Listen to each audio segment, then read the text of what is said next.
이거를 따지는 기준을 지상권으로 두시면 안 된다는 점을 저의 실패담을 잠깐 말씀드리도록 하겠습니다.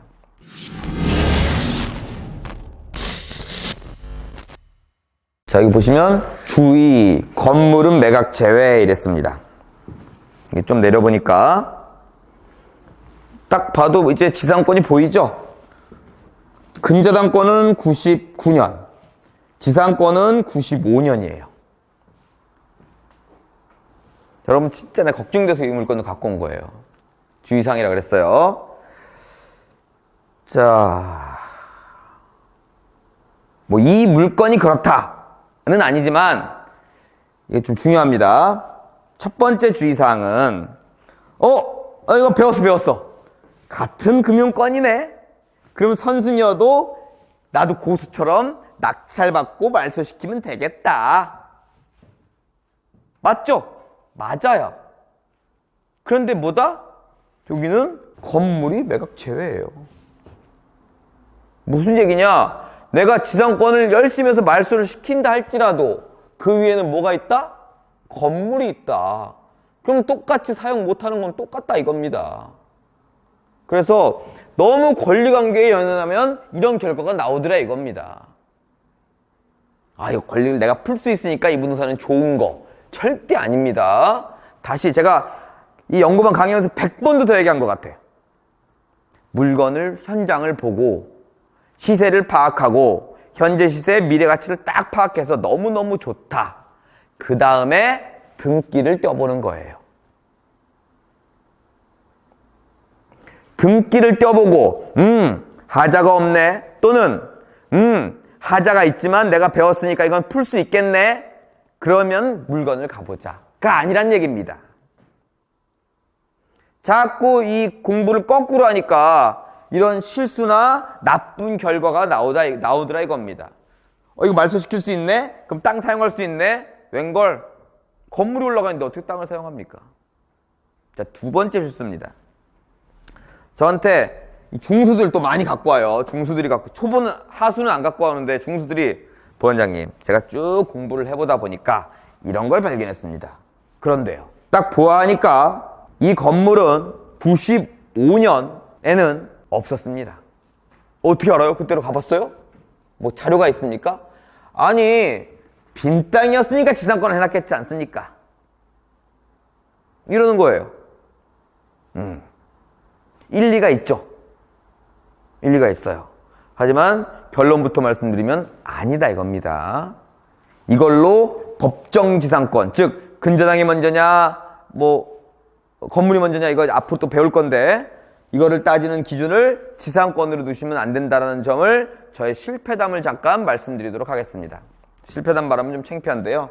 그래도 뭐 가끔은 해야죠. 자, 1순위가 근저당, 2순위가 지상권입니다.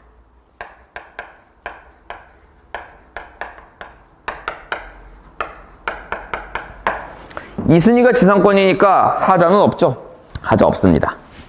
임의로 그냥 날짜를 정해볼게요. 2010년. 같은 날입니다. 돈을 빌려 쓴 지상권이겠죠. 은행, A라는 은행이에요. 또 창피하네.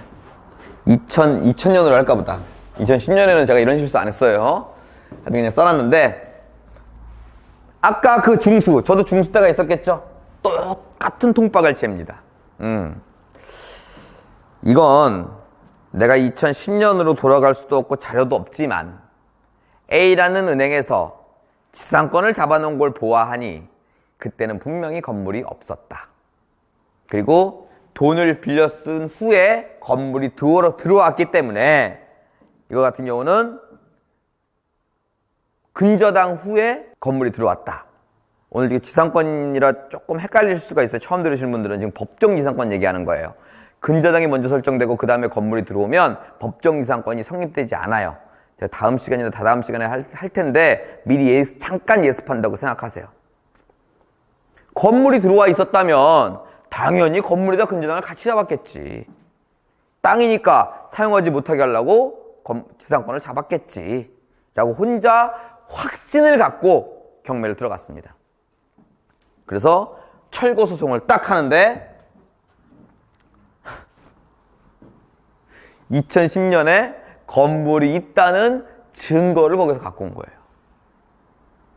자, 그 사연즉슨 뭐였냐 이겁니다.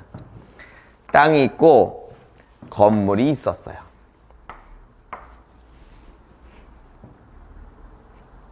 있었는데 이 건물의 주인이자 땅의 주인이 이 건물을 외관으로는 다 완성이 됐는데 이제 마무리 공사를 해야 되는데 그 자금이 없는 거예요. 그래서 은행 A라는 은행에서 돈을 빌려 쓰려고 갔습니다. 갔더니 A는 돈을 못 빌려준다는 거야. 왜? 너 건물이 완공이 안 돼서 등기가 안 나왔기 때문에 땅에는 근저당을 잡을 수 있지만 건물에는 근저당을 잡을 수 없다는 거지. 그러니까 내라고 할게요. 제가 뭐라고 제안을 했냐면 곧 완성이 되니까 그때 가서 건물에 잡으십시오. 와서 보시면 거의 완성된 상태입니다. 라고 했더니 A가 와서 보더니 그러네? 그럼 원래는 여기에도 근저당, 여기에도 근저당을 잡아서 공동담보를 세웠어야 되는데 이게 등기가 안 나오니까 근저당을 할 수가 없죠. 여기다가만 근저당을 한 거예요. 그런데 불안하니까 추가로 뭘 했다? 지상권을 같이 한 거예요. 건물에 등기가 있었다면 아마 지상권 안 했을 거예요. 근데 계속해서 등기를 안 해주니까 땅만 경매를 넣어버린 거예요. 다시 처음으로 돌아와서 제가 중수 때 중수의 딜레마, 중수 때 지상권이 설정되어 있기 때문에 그 당시에는 건물이 없었을 것이다 라고 예상을 했다는 거. 근데 뭘 들고 나왔냐면 A가 감정평가를 했을 때 당시에 사진을 찍어 놓은 걸 들고 왔더니만 멀쩡히 건물이 있는데 돈을 빌려줬더라고. 허가가 났니 안 났니, 완공이 됐니 안 됐니는 법정 이상권을 따지는 요인이 아니기에 굉장히 큰 실수를 했던 과거의 저 중수 때를 기억합니다. 다시 결론적으로 돌아와서 지상권이 있었다 하더라도 그때 반드시 건물이 없었다, 이런 확신은 가지시면 절대 안 된다는 점 말씀을 드리는 바입니다.